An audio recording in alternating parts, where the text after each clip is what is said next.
फिर से स्वागत है आप सभी का मेरे एक नए वीडियो में। इस वीडियो में हम जानेंगे कि अद्भुत रस किसे कहते हैं, इसकी परिभाषा क्या होगी और इसका उदाहरण क्या होगा।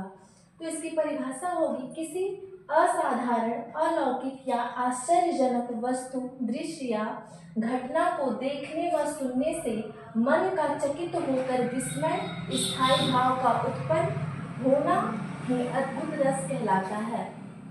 यहाँ पे मैंने गलत लिख दिया है, ना रहेगा होना। तो यहाँ पे जब हम किसी ऐसे दृश्य को देखते हैं या फिर ऐसे बात या घटना को सुनते हैं जिसको सुन के हम आश्चर्य में पड़ जाएं, चकित रह जाएं, तो वहाँ पे अद्भुत रस हो जाता है या कहलाता है। इसका उदाहरण होगा, देखी यशोदा शिशु के मुख में सकल विश्व की माया। देखी यशोदा शिशु के मुख में सकल विश्व की माया, क्षण भर को वह बनी अचेत, हिल न सकी कोमल काया। ये वहाँ का वर्णन है जब जो कृष्ण होते हैं, अभी बालक होते हैं, तो वहाँ पे वो मिट्टी अपने मुंह में खा रहे होते हैं। तो यशोदा माता उनको देखकर उनके पास जाती है और कहते हैं, दिखाओ तुम क्या खा रहे हो। तो जब मुंह अपना खोलते हैं, मुख को खोलते हैं, तो उनके मुख के अंदर जो दृश्य दिखता है उसको देखकर वो तीनों लोक दिख जाता है, जिसको यशोदा देखकर चकित रह जाती हैं और क्षण भर के लिए वो अचेत हो जाती हैं और उनकी जो कोमल काया है, उनका शरीर हिल नहीं पाता है। तो यहाँ पे अद्भुत रस होगा।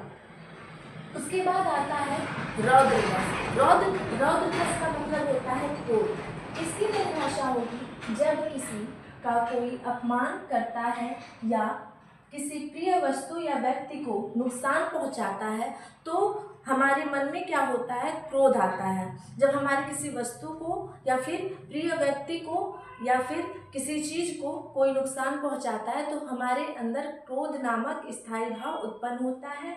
और मैं बता दूं कि रौद्र रस जो होता है, इसका स्थायी भाव भी क्रोध ही होता है। तो वैसी परिस्थिति में जब हमारा कोई अपमान करता है या कुछ हमें उल्टा सीधा कहता है तो वहाँ पे हमें रौद्र रस उत्पन्न हो जाता है हमारे मन में। और इसका उदाहरण होगा, माखे लखन कुटिल भई भौहें, रद पट हरकत नयन रिसौ हैं। यहाँ पे जो लक्ष्मण हैं, श्री राम के भाई लक्ष्मण, वो जब क्रोधित होते हैं तो उनके जो भौरे हैं वो टेढ़े मेढ़े हो जाते हैं और उनका जो दांत है उसको लगते हैं वो पीसने, जब क्रोध होते हैं अपने दुश्मनों से, अपने दुश्मनों को देख कर। तो आज के लिए इतना ही। फिर से मिलेंगे एक नए वीडियो में अगले रस को लेकर और उदाहरण सहित। तब तक के लिए हमारे साथ बने रहने के लिए आपका बहुत बहुत धन्यवाद। मिलेंगे